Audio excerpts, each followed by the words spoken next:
So it is always good to be back at the Pride Boxing Gym here at Sam Lavies in Borodale. And today I'm joining the champion. He was just in Nigeria recently and he won by TKO submissions. He's become a master of submissions, this man here. Sensei Louis, how are you? I'm very well, sir. How are you?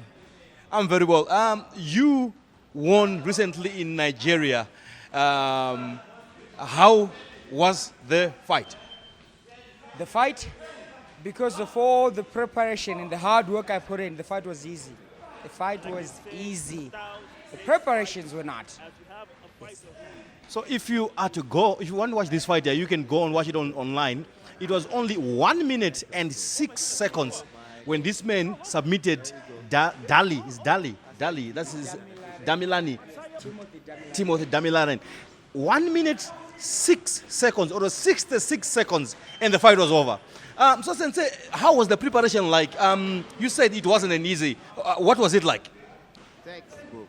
For this one, I left no stone unturned. I traveled to Dubai to train with Coach Azi, a world-class coach that trains fighters like Israel Adesanya, Michael Venom Page, UFC fighters.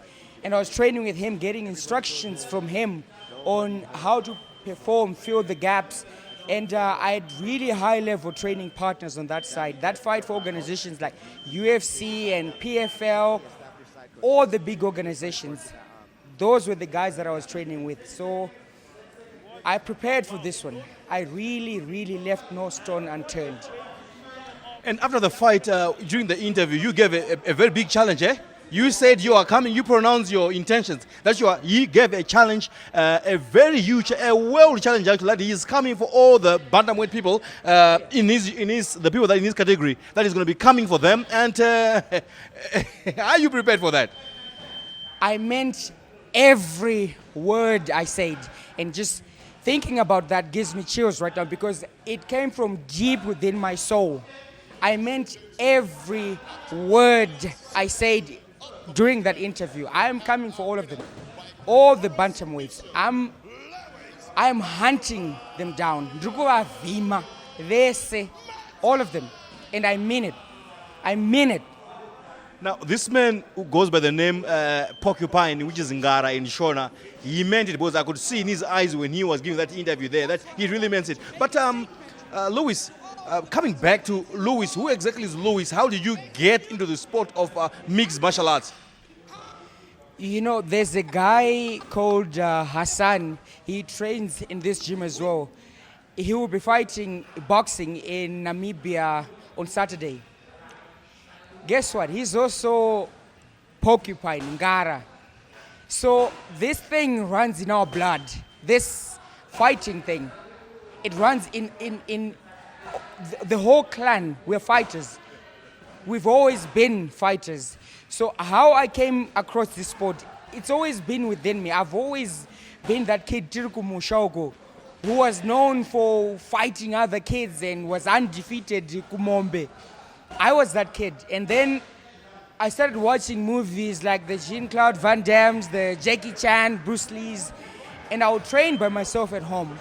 And that's been my childhood. When I was in high school, I was studying in the library in the Air Force of Zimbabwe. Then I heard people shouting. I went to look, and there were soldiers training Taekwondo. And I asked there and then, can I please join? And they said, yeah, sure. You're welcome. And that was in 2017. I never missed a day in the gym since then. So I started off with Taekwondo in the Air Force of Zim. Before that, I was watching movies and training by myself. And yeah, that's how I found the sport. That's how I started. So it's in my blood. Something I've always done through YouTube and movies. And the very first gym I joined was in the Air Force of Zimbabwe. That was my proper introduction to martial arts. Now this Maposa man, this Ngara man here is breaking. Usually Hassan Milanzi, he just defended his belt recently at Rise of the Champions 5. Now he's going to be fighting in, Tanzania just now. But coming back to Louis, Now we are beginning to see a lot of Zimbabweans warming up to these mixed martial arts. Of course, we've got Temba Gorimbo and a couple of other guys, and you are also coming on board. You are not new to winning and these submissions. In South Africa there, you have been like fighting and winning. But can you just take me through the journey of your experience in South Africa in fighting?